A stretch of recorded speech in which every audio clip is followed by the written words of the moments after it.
Let's create a conscious cash flow plan. Conscious cash flow. You know, we want our money flowing into the areas of our life that are important. I believe a lot of employers have this model where you can say, I want 20% of my income to go to this, 20% of my income to go to a different bank account. Mostly, like it depends on your employer. I have, contributed extra, $100 every fortnight into my super. And my understanding is that because that is above what I contributed, I could also take that for a deposit. Is that correct? Correct. If you're able to get a high growth, low fee fund and you're making tiny, seemingly insignificant additional contributions, you are going to be in such a better position than had you done nothing. And we need to make sure that you've got adequate insurance. I mean, you know that anything can happen to anyone. I don't think we need to sell to doctors about the risks that people can face around serious accident, illnesses and injuries. You see it every damn day. Protect yourself.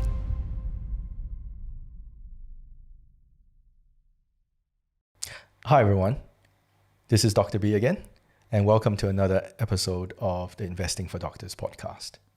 And today we have our previous guest, Jessica Brady. Welcome. Yeah, back. You had me back. Yes. Thank you. Yes, welcome back. Thanks. And last time we talked about a lot of things about mindset and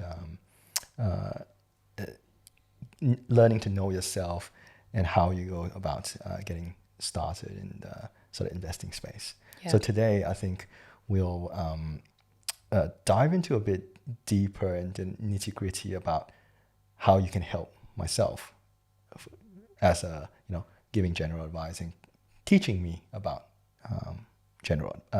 about finance. Sure. So before we start, for those who have not met you before, Jess, yes, give me a quick spiel about who you are. Sure. So as I mentioned in the previous episode, I've been in financial services for 18 years. Mm-hmm. So I'm still a licensed and qualified financial advisor. So importantly, everything that we talk about in today's episode is, of course, general advice only. Yes. But I did step out of doing one-on-one advice and creating online money programs and communities to try to help people to learn the basics of money so that they can build their own financial confidence and financial strategy. So, the analogy I think I used in our previous episode was, I want to teach people how to fish because money is something that we are all interacting with. General life skill.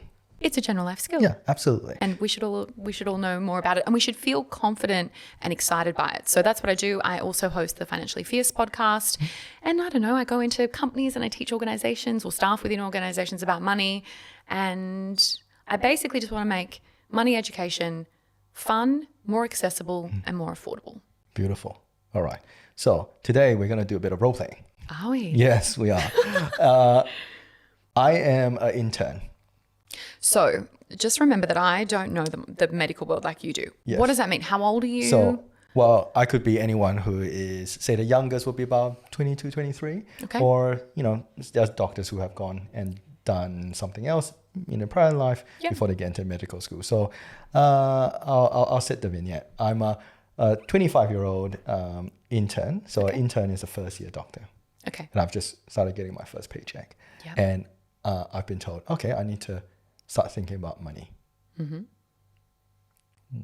Where do I start? Previously, I've got my first paycheck. Now it's in my bank account. I'm still living at home. Where do I go? What do I look at? Mm-hmm. What is the first step? Well, statistically speaking, that first paycheck is probably not still in your bank account, especially if you live at home. You've got high disposable income. You're very, very likely to waste an enormous amount of money. So I think it obviously depends on the type of person you are. And honestly, around how much structure and discipline you know that you have within your personal world. You might be really good at that in your professional world. And I think to get to intern level, you've worked your bum off and you've studied really hard. And so, you are someone who can put your mind to something. And so I choose to. And that is the key point. Yes. If I choose to. And a lot of people do not choose to. And so I would say if you're 25, our motto is set you up for success. Mm-hmm. Like if you could go and talk to the older people that you work with and ask them if they had a time machine, if they could, sell their soul. Many people would say that they would want to go back and shake 25-year-old them to behave very differently with money because we are creatures of habit. And so if we are so young in our career, we haven't had the time to make all of those mistakes, but also bake them into our everyday behavioral kind of life or components of how we behave or what we spend money on. And so let's sort of nip that in the bud early. How do we set you up for success? So you're working really hard. Do interns work crazy hours? Yeah, they do. Some of them. Yeah. So I think one of the very simplest things that you can do is set one short, one medium, and one long-term financial goal. Okay. So short-term goal, next 12 months. Medium-term goal, next 5 years. So it's a good chunk of time to sort of think a little bit further afield. What is one goal, long-term, 5 years plus, that you would love to start working towards? Because naturally, particularly at that age, what we are likely to do is look at short-term goals only, particularly around January. Yes. You know, new year, new us. And we normally just run for the year ahead. And, you know, people who have, quote unquote, never been able to save become fantastic savers when, say, a holiday gets booked in. Yes. And then we rinse and repeat. And so rather than just focusing on short-term goals, what I like to stretch people to say is, yes, of course, we want a short-term goal that we can, you know, see some fast turnaround on, so you can have some success within 12 months. But what about the longer term? Because especially if you're looking to start investing, we aren't investing for 1 year turnaround times. That is not, I don't think. All the way to retirement. Even, Absolutely. Or even beyond that. Yeah. Exactly. And so I don't know whether people, well, you're living at home, so like you might have financial capacity to work on more than one from each category. But for most people, they're making trade-offs so that they can have one short, one medium, and one long-term goal that they're working on simultaneously. That's budget dependent. Okay. How we typically do clinical vignettes, right? Go. Is that we will then add more and more things to the piece. Go. And we'll see how you respond to it. Okay, let's do this. Let's do this. It's going to be new for you, but 'Cause I've got lots of ideas still. Most doctors will like, this is just like... they're giggling? The typical way we learn about cases in medicine. So give you a bit more background about myself. I have spent the last 8 years, studying, and I've always lived at home. Parents paid for everything. They cook my meals, wash my laundry. I'm a man child, right? And so even back in school, I had an allowance, right? Lucky me, because I'm Asian. And so now I'm out on my own. And my short-term goal is like, you know what? I think it's time to venture out from the family home and start to live my own life in a little way, much to the disagreement of my parents, because they wanted me close and they wanted me to be around until I got married. And that's perhaps something I'm looking forward to in the next 5 years, to settle down, find a partner. Sure. Yeah. Sure. No.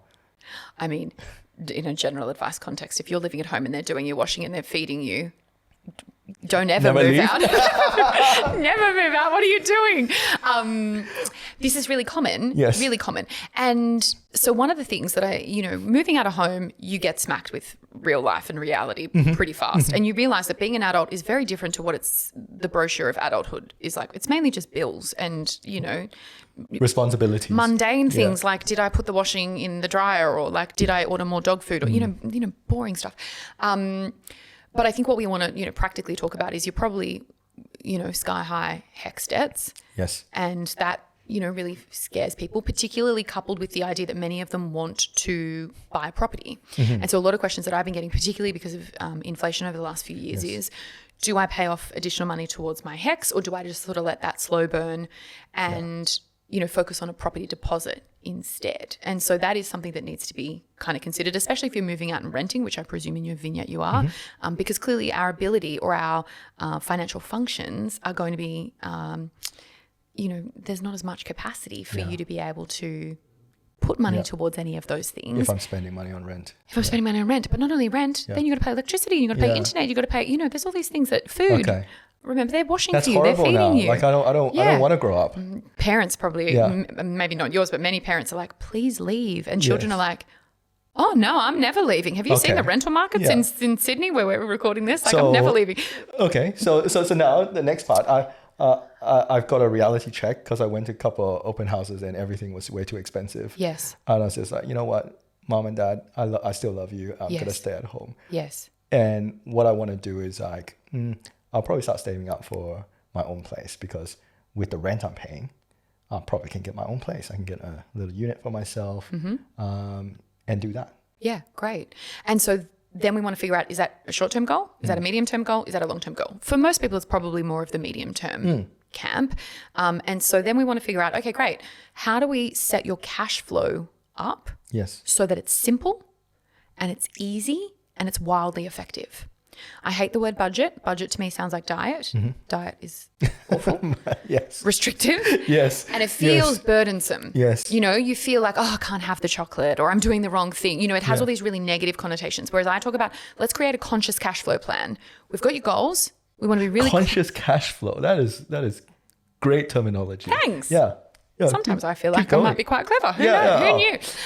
Because, you know, we want our money flowing into the areas of our life that are important. So if you want that house, we've got to be really conscious about how we're spending our money and where we're flowing our money to. And many people are not conscious at all. You know, they have absolutely no idea where their last paycheck went or how they survived on their prior income when they get a pay rise. And so it's like, great, get out of your own way. Do not set yourself up to fail. We want to set up a system and a structure so that it is simple. Because you're busy and you're working a lot of hours and you're coming home and you've had like heavy stuff to deal with. You're exhausted. So rather than thinking we're going to reconcile how many coffees you had that day, let's put that to the side. Unless you are a budget ninja and there are like less than 2% in every like speaking event that I go to or corporate event that I go to. I always say to people, tell me if you resonate with this. You track every single cent. You're on top of everything. You know, there's a few hands. Most people are like, I couldn't think of anything worse. Yeah. I'm firmly in the I couldn't think of anything worse camp. So like, let's not pretend you're going to go home and do that. That's not. Yeah. If that's I'm not a spreadsheet wizard. If it doesn't light you up, don't make a system. It doesn't spark joy. It does not spark joy. Let's leave that to the side. So, you know, there are many different ways that you can do this, but the simplest is to separate and automate your banking. And, you know, the natural question for people in roles similar to what I'd imagine an intern role is, what do I do if I have variability of income? And it's like, great, let's figure out how much your life costs to live. Then we get a baseline number. We need to be earning this much to be able to pay our bills. Yeah. And so we create a system where every pay cycle automatically enough goes based on our baseline number. And so that might be your base salary or the base amount of expenses, depending when you need to keep afloat or not. And that can depend on seasonality and variability of income. And then what we need to figure out, and I tend to say to people, do this in a pie graph. Maybe it's because I'm visual, but anything beyond our baseline number or our base income, we need to have a pre-prepared plan of how that money's being divvied up. Right. Because anytime you have a little choice point or a little option to decide what we're doing, you are going to derail. Yeah. I mean, statistically speaking. Yeah. You know, oh, but I've got a friend's wedding coming up, or I've worked really hard this last fortnight, or I saw this thing on Instagram that I really want to buy. You'll find a way to muck it up.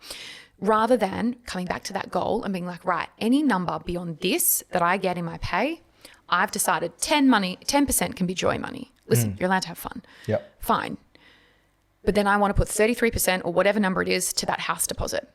I want to put, you know, like whatever number it is, have that predetermined based on your goals that are exciting for you. And annoyingly, if you do have variability of income, there is manual intervention for that component. Everything else, get out of your own way. Yeah.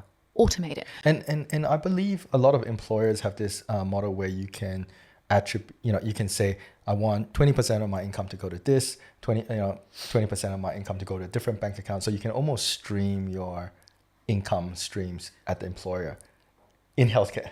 Mostly, like it depends on your employer. My only thing with that is then if you want to tweak them. Yeah, it's a pain. It's a pain in the ass. Yeah. So fair enough. Especially like if you look at, so for example, what I say to people is have like a master income account. Frankly, do it however you want, but I've helped lots of people and this seems to be the one that works the most. And it's how I've run it for 10 years for me. Okay. This is the top of the waterfall. Remember we're flowing our money? Yeah, waterfall, yeah. So all our income, any type of income that we get goes in here, including overtime, whatever it is, all goes into our master income account. That's only got two purposes, to receive income and to deploy it to other areas. Yes. So then what do we need? Well, we probably need a bills account. All of our regular and fixed expenses come from there. If they're regular and fixed with a couple of variations, we can have a pretty good idea. Yeah, almost like a transaction account where. Yeah. But then like throw the card away. You don't need the card. Yeah. Or keep it somewhere safe. But like that is just for bills. And we bank up funds for, I don't know, annual rego, annual insurance bills, like whatever comes at an annual basis. We're trying to allocate money every pay cycle so that when that bill occurs, it's already taken care of. I would also encourage particularly young people to bake in an inflation buffer. So I do that in my greenhouse program. I think we've got an inflation buffer of 4%. So like grab the end number, add 4%. And every year based on, you know, what's going on in the world, think about increasing it by at least inflation. That bills account, you don't need to worry about. You've set up an automation. You never need to worry about a bill again. I don't know. That feels nice to me. Yeah, that does feel nice. Yeah. And then, we can have whatever accounts you want. Whether you want an account, you should have an emergency savings account at an individual level. Yep. No one else should be able to touch that. Generally 3 to 6 months worth of expenses. If you're a new intern, it might take you a little bit of time to be able to get to that 3 to 6 months, but you can get there.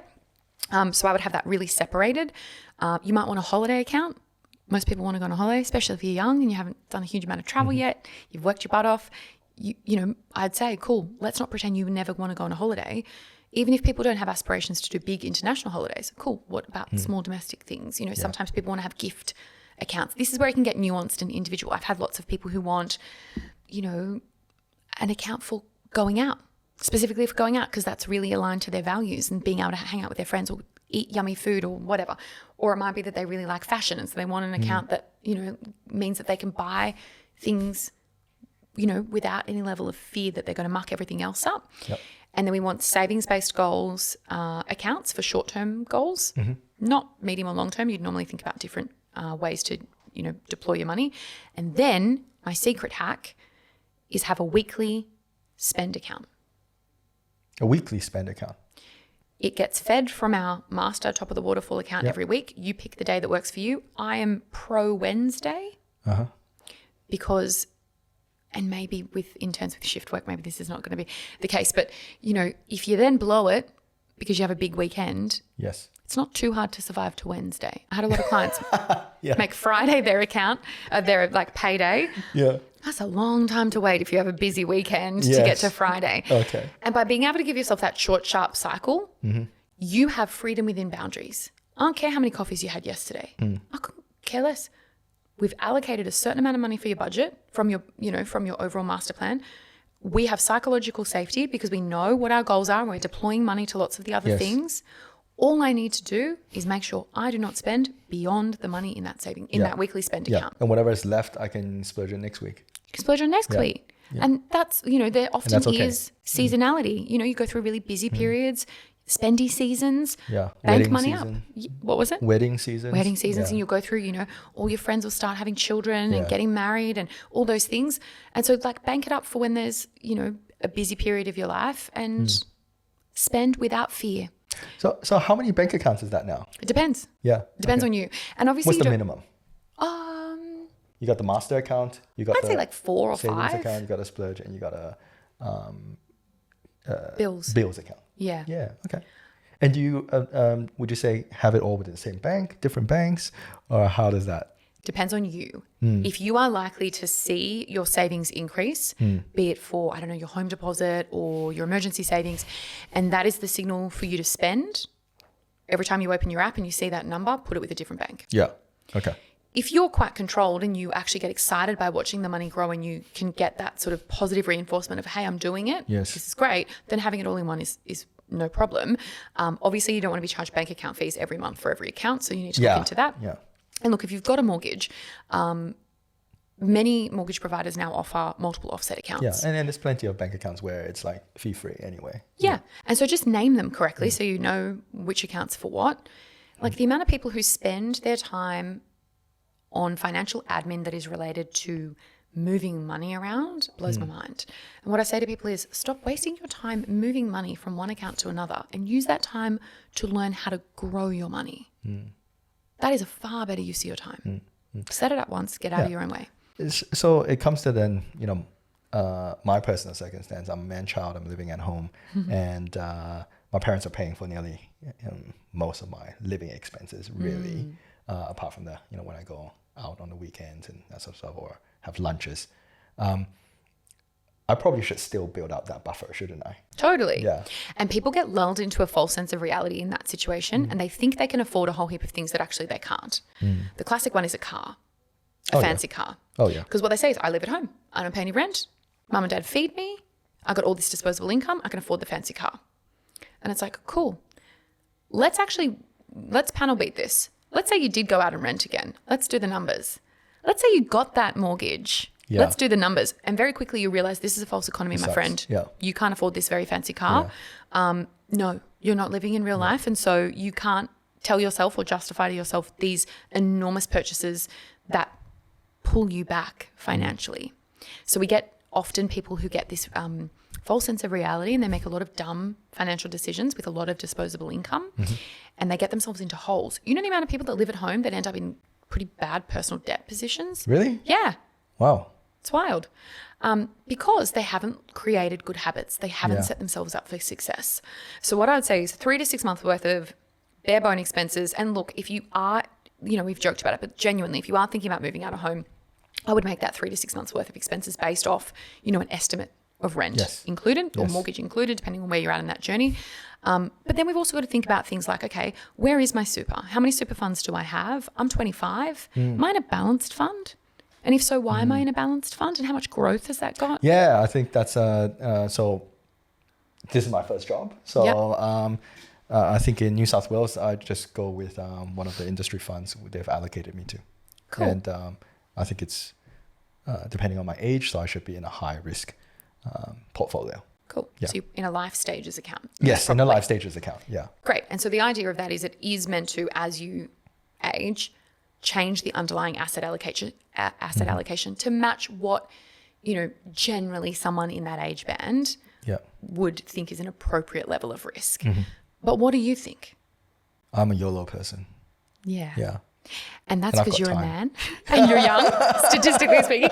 If I asked a female young doctor, they'd probably go, I'm a bit worried. It's fascinating. I've had to coach so many young women, smart young women, to take more risk with things like superannuation.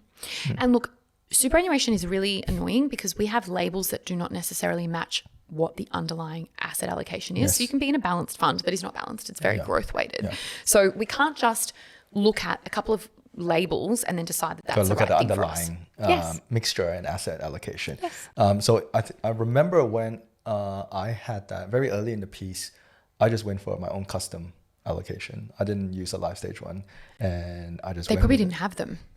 Yeah, they wouldn't have had life stages. Back then it was, I think it was just, I can't remember what it was called then. But like I've allocated a percentage to Australian equities, and I allocated a percentage to international equities because there weren't that many options of individual things, and I just left it.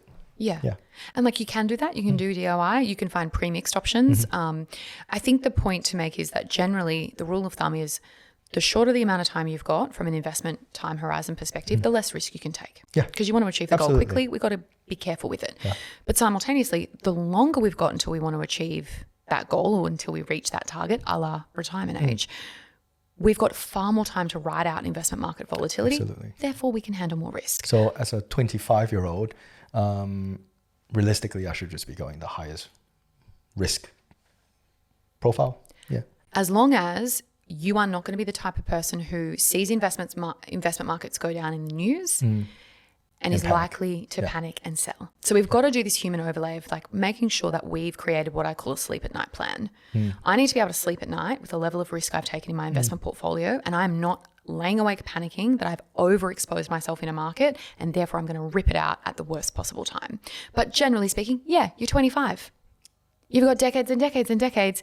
You're actually more risk to yourself by putting yourself in a lower growth portfolio because you're not going to have enough in retirement, potentially. Love it. That's the risk. So the other thing to think about is, remember, you've just got your first paycheck. You're not used to having this amount of money. Your probs won't miss a little bit of cash being squirreled away into super for long-term you as well. So because we're not used to this level of income yet, and I say to people, obviously it's dependent on your goal, and you need to think about the fact that superannuation is a long-term investment vehicle. So we can't rip it out tomorrow. There's a few exceptions, but broadly, what if you put $20 every pay cycle as additional contributions to super? Would you miss it? No, not really. Yeah. I won't even notice it. If you put 50, just do whatever you can start with that is going to be sustainable. And every time you get a pay increase, think about whether you should increase that. Of course, when you get to an income band, though, that means you're close to the caps. That's what you need to obviously factor in and look at whether you can sort of back contribute for years where you didn't hit your caps. Yes. But I'm assuming that you're under the cap now, which is $30,000 per year. I had zero in my super, and now I'm putting something in. Wonderful. Yeah. And so, I would always be able to tell clients of mine who I used to give one-on-one advice to who had made additional contributions, even $5 a week, tiny amounts. because of the cumulative and compounding impact. So if you're able to get, a high growth, low fee fund and you're making tiny, seemingly insignificant additional contributions, you are going to be in such a better position than had you done nothing. The other thing that we need to do is protect the goose that is laying these golden eggs, a la our income. And we need to make sure that you've got adequate insurance. Absolutely. I mean, that anything can happen to anyone. I don't think we need to sell to doctors about the risks that, people can face around serious accident, illnesses and injuries. We see that every day. You see it every damn day. Protect yourself. Okay. So now I've got some income protection, and I felt like, well, at this stage, I've got no liability. So, I'm not really going to bother with life insurance for now. I'll think about it when I get married or have kids or, actually buy my own property. And time has flown by, and now I'm 28. So old. Yeah, I know. It's go by. I think I'm ready to actually getting into the property market now. I've got a bit of a saving. And before we get there, there's a couple of incentives that the government has put out for people to contribute money into their superannuation, isn't there, to assist with that saving process. The First Home Super Saver Scheme. Yes. Who in the marketing department of the government has made up that name? I do not know. FHSS. There's like 3 S's or something. Yes. Yeah. And so, I've taken your advice. I have, contributed extra, $100 every fortnight into my super. And my understanding is that because that is above what I contributed, I could also take that now out for a deposit. Is that correct? Correct. There are limits and caps around how much you can contribute that you can pull out. I think it's now changed to I want to say 50,000, but that might be for a couple. It's something. There's a particular number. They change all the time. It's online. Yeah. You must live in the property though. So within the 6 months of the first 12 months. So that's something to consider, because if you were buying your first property and decided, actually, for whatever reason, I'm going to make it an investment property, or I got a placement in a different area to where I just bought, and you've used the First Home Super Saver Scheme, you might get into some trouble. Yep. So do make sure you understand all of the rules and regulations. But yes, that is absolutely an option to you, on top of all of the other state and territory first home grants and schemes and stamp duty exemptions stamp duty and things. waivers and all that sort of stuff. And they all vary, so you need to have a look at that. Yes. I'm stuck on one thing. Can we go back? Yes. You don't need life insurance. Sure. You got no debts and dependents. You got income protection. Fantastic. You need to consider total and permanent disability and trauma cover and potentially needle stick injury cover. Okay, we can move right along. It was burning a hole in my brain. Yes. Because people think like, income protection or life insurance. And I'm like, no, especially as a doctor. Like, do you know about own occupation TPD? Do you know the TPD in your super is definitely very much likely to be any occupation? I'm catching up now. So anyway. So I'm 28 now, and I think about, what happens if I'm a cripple, because I've seen a couple of people. Oh, sorry, I'm not good at, we don't do these role plays. Yeah. So I'm mucking this up. Let's keep going. So yes, you could pull out additional funds that you've contributed to use for that property. Yes. But I guess the question is like, what is the property for? Are you going to live in it? Are you going to buy it as an investment? I'm going to live in it at least for a year. Yeah. Great. How you look at buying an asset-like property really varies depending on whether you're going to live in it or buy it as an investment property. They're very different. Well, I guess the view is that, I'm trying to get on a very competitive training scheme, and that training scheme will send me all around the country. So, at least for the next year, maybe 2 years, I'll be living in this one, and with the view that I may not be living in this for a very long time if I get on and have to be sent somewhere else. And so it really serves as a dual purpose kind of investment slash owner occupied. Yeah. Which is it's a tough one to get right. And look, most people who buy their first property, it's a stepping stone property. Yes. And for most people who are living in capital cities, even if you're on a good income, we're looking at apartments for most people. Yeah, just say it's an apartment. Then houses. Yeah, it's an apartment in a nice blue chip area, near a hospital, near a university. Great. Yeah. And so whilst we don't expect as much growth from an apartment as we do a house, we've got lots of other, opportunities. We're building wealth because we hope that the property will increase in value, but also we're reducing the debt if we're on principal and interest payments. The thing that I wanted to talk about is, the deposit hurdle. And I would strongly suggest to go and get a good mortgage broker in your corner, because there are lots of things, particularly as a doctor, that you may not need to factor in that many other occupations do need to, and they have big hurdles. Or you might have your parents love you by the sounds of it. They might be more than happy to go guarantor. Yeah. I don't think you have to pay LMI anyway. No, we don't have to pay LMI anyway. So you got it so easy. We get it good sometimes, and we forget how good we get it. Great. And so yeah, you know, I'm looking at a $600,000 apartment. Yep. Because I've listened to you, I've got at least a 10% deposit, and I hopefully we're gonna get the waiver on the stamp duty for instance. Well, you get a waiver on the stamp duty, and you won't pay lender's mortgage insurance because you're a doctor. Yeah. Sweet. So I just have to have my deposit, and then I have to just find a place, right? And it's about what do I need to think about as I'm going through that process? You said it's difficult to select a place because of the dual purpose of the property I'm buying. Like, in your mind, what are you thinking as, you know, if you were to advise someone on that? Yeah, look, firstly, in full transparency, like any property that I've purchased myself, I've used a buyer's agent. Yeah. And that is for a variety of reasons, but also I don't have time to wade through it all. And so maybe think about that if you're a busy doctor and you can't make those annoying Saturday mornings or whenever I'm working on Saturday morning. Yeah. So look, what am I looking for? Personally, I'll answer it personally because I'm not going to pretend that I'm a property expert.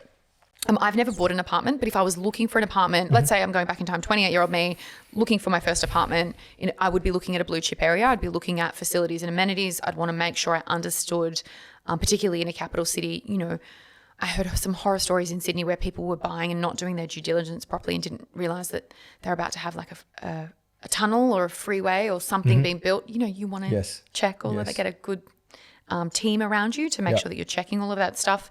For me, I'd go for more of a boutique block. Like a smaller block? A smaller block, yep. I wouldn't want to go for a high rise for a number of different reasons. You know, from a wealth perspective, if you've got hundreds of the same floor plan, it is A, likely that one's sold very recently, and B, it's likely to have a similar floor plan, which means your price is going to be very, you know, wedded to what a property in that complex has recently sold for. But there's also just a lot more complications in terms of the strata, having a voice on the strata committee. I'd want to be on the strata committee if I was an owner. As painful as they sound like they can be, you want to have some say in how that money is being deployed and making sure that that property is being maintained correctly. So we don't want to buy an asset where a lot of the apartments are owned by investors and they're not investing or saying yes at the AGM of the strata meeting to do the work to maintain the necessary upkeep. Because what happens? Well, then they let it languish and then it becomes a huge problem. And now you're looking at the Capital Works Fund being empty and having, you know, special levies. Yes. So I would go for a smaller block. I'd want to have a look at the strata reports and I'd want to get really nosy and not only just look at the apartment, I'd want to look around, you know, the complex, and I'd want to get, you know, talking to neighbours and, you know, understand, are there special levies? If it's been built recently, are there defects? If I'm buying in an area that has had phenomenal growth and there's a lot of development, is my bank actually going to lend to me, or do they have a blackout exclusion zone because they've lent too much in that area? You know, you don't want to find that out. God forbid you find that out after you go to an auction, like you've already, depending on the state. But, you know, people make these mistakes. Then I'd be looking, for me personally, I'd be looking at floor plan. Yep. I'd be looking at lighting. If you're driving to a hospital and you don't have a car spot, that's a deal breaker. I would imagine that is a deal breaker. Yeah. And there's I know in New South Wales at least, there's certain suburbs where the DA planning, if you're a 1-bedroom apartment, you're not allowed to have a car slot. Yeah, I heard this the other day from a property expert. About 10 years ago, I think she said, the architects obviously had like some sort of hiatus from doing their job properly, and they were building second bedrooms that had like glass bricks, or like doors that had like opaque glass through it instead of having a window. Oh, yeah. So the second bedroom doesn't technically have a window. Yeah. Now, I didn't know this, and she's in Victoria, but I would imagine that this is across the board. Yeah. The bank will not value that as a 2-bedroom apartment. Yes. It's a 1-bedroom apartment. And so what it's worth versus what you might have said yes to buying it for at the auction day, or, you know, you've said yes and you've gone in to negotiate with a real estate agent only for the bank to come in and go, no, we are not, that is not the valuation because that is not a second bedroom. Oh, wow. That is a dark and dingy big storage like room. office. Office that no one wants to work from because it feels like a jail. Yeah. And so, again, this is why buyer's agents are worth their weight in gold. I've always used them. I've always told clients to use them. Get a good one. Get one that is independent and knows what they're doing and doesn't, have the certificate that they got on the weekend before last because they only have to do a 2-day course. It's a bit of a cowboy industry. So just be really careful and use trusted partners for that. But yeah, I'd look for light. I'd look for a good floor plan. I'd look for good storage. For me personally, especially because you're trying to get your cake and eat it too, I would be looking for something that I could do up. Because we get really emotional when we go into property. We like to think we're these very pragmatic, logical people. And then suddenly we're like swept into this idea of, I could see myself living here, or, I hate the carpet, or that, those curtains are awful.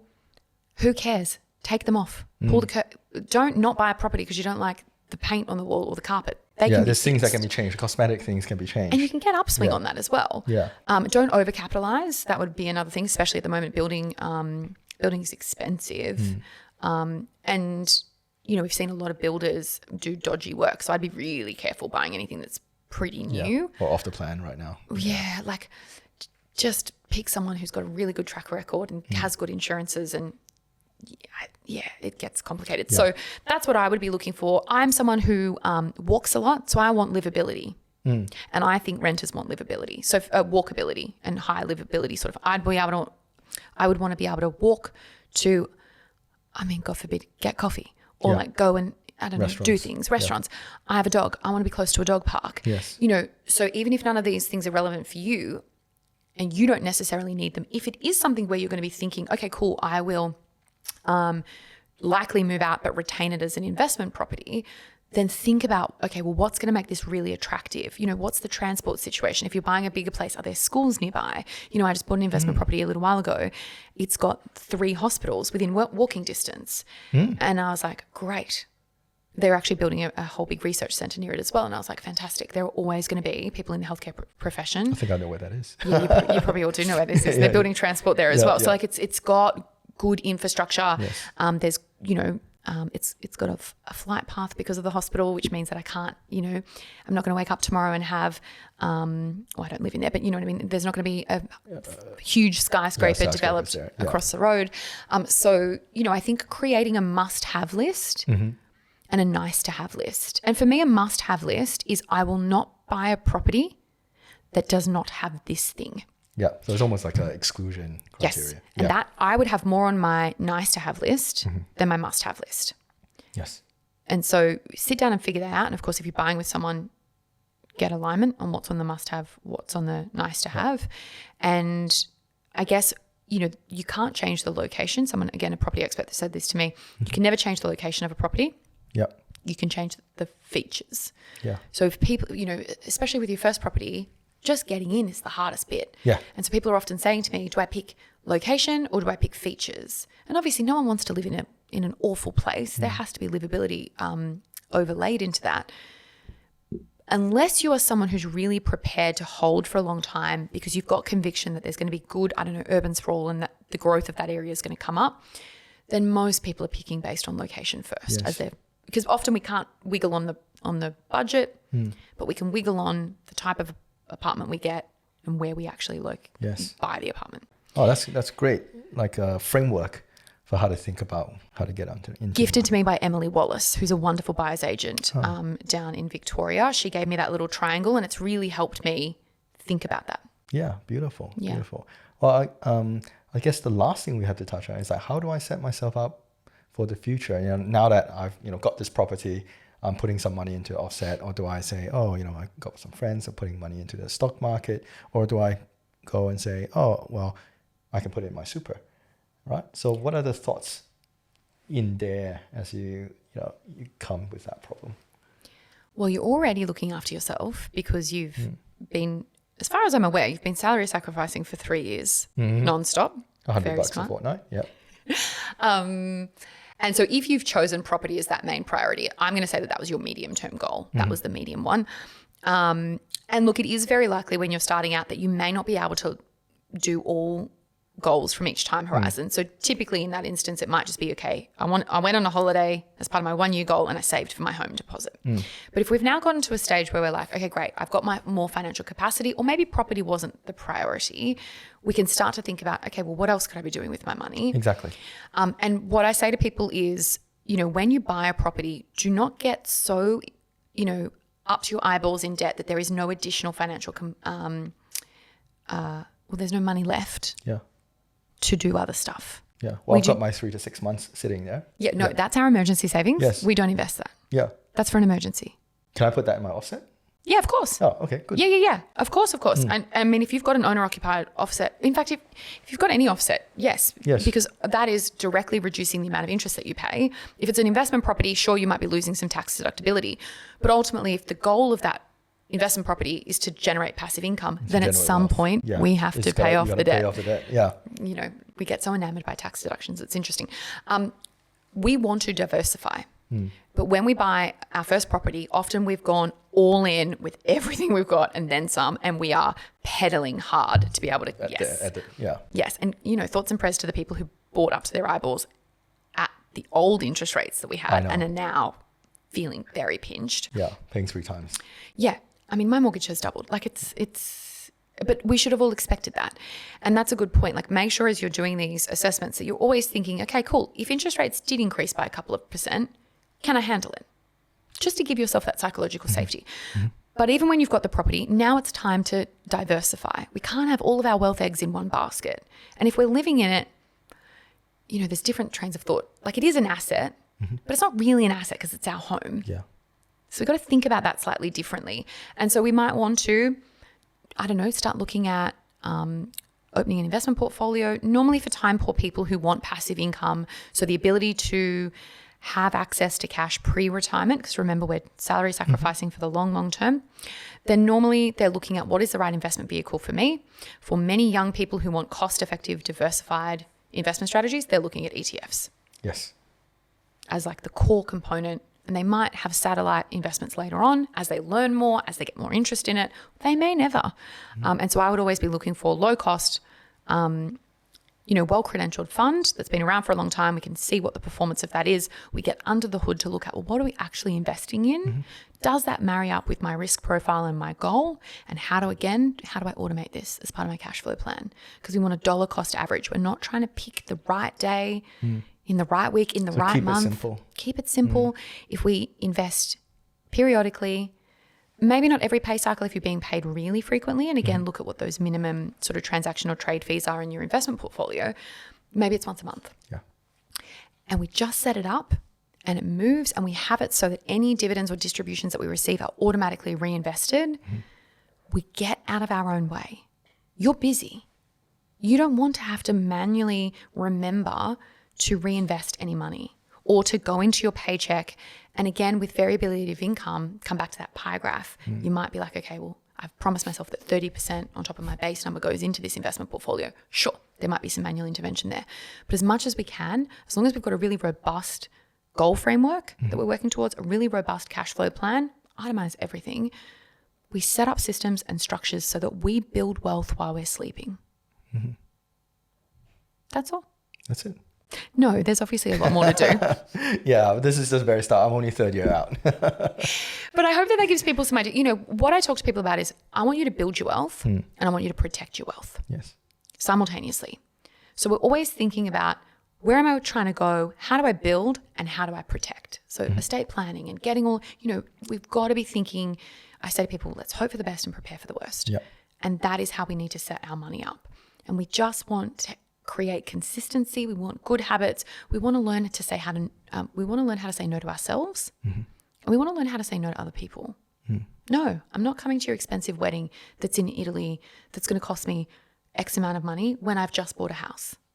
Or no, Jess, I don't need to buy that thing that Instagram keeps spewing at me. I don't need it. So we have to also create really good disciplined behavior. And then every time I get a pay rise or a promotion, I almost need to think of it like, what pay rise? What promotion? There's no more money. I just need to recalibrate my cash flow plan and expedite the growth of my wealth and still have fun. Yeah, that's very important because you can have fun. You can have got fun. that discretionary little Correct. fund. Yeah. So that sounds like a very good initial plan for anyone starting out.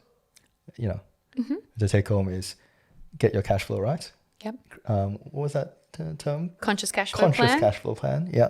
And then think about, you know, saving for a property if that's what you want to do, or automate investing into equity market, and then protect your wealth and your asset, which is yourself. And anchor everything around a goal. Yes. Anchor everything around a goal, because investing and moving money into an investment account, especially if it doesn't excite you, that's like, whatever. Whereas like, I want to do this so that I can, I don't know, go on a sabbatical every 5 years for 12 months. And I want to eat pasta for 12 months in Italy. And then I want to go to Africa for 12 months the next 5 years. You know, figure out what that's going to give you that you're really aligned to, because then that's not boring investment account anymore. Yeah. That is your freedom fund, my friend. And that is going to excite you a lot more than a boring Just numbers ticking up. statement. Exactly right. Well, You're in good stead. You're going to be fine. I had my parents. Thank God for your parents. Thank God for my parents paying the rent. Yeah. Love it. Yeah, as you can tell, some of that was modeled off myself. That was not your life. That's not what you had. No, with some minor alterations. No, it wasn't that. We couldn't have had more different. My parents were like, great, you're 18, you're an adult. You either pay rent or leave. And I was like, how much am I being charged in rent? And they told me, and I was like, it's literally the same if I rent. So I moved out at 18, never moved home. Well, my parents don't live in Australia, so I couldn't stay at home. But they still pay for a lot of things. So it's good to have Asian parents. The trade-offs. The generational wealth divide. But in all seriousness, I think any of the things that we've talked about today are applicable for everyone, irrespective of their background, culture, how much their parents have or haven't helped them. Like there's fundamentals and foundational things that people can get right that are not hard. They just require time and effort. Yeah, and taking the first step. I think that's the most important thing. So for all the listeners out there, if you were to do anything after listening to this, hopefully you get some inspiration and make that first step. Exactly. Yeah. Thank you for coming. Thanks for having me. This podcast is for educational and entertainment purposes only. The information and opinions shared are not intended as personal financial advice. The content presented should not be relied upon for making financial, investment, or other decisions. Listeners are strongly encouraged to seek the advice of qualified financial or legal professionals before making any financial decisions. While we aim to provide valuable and accurate information, we make no guarantees regarding the completeness or accuracy of the content.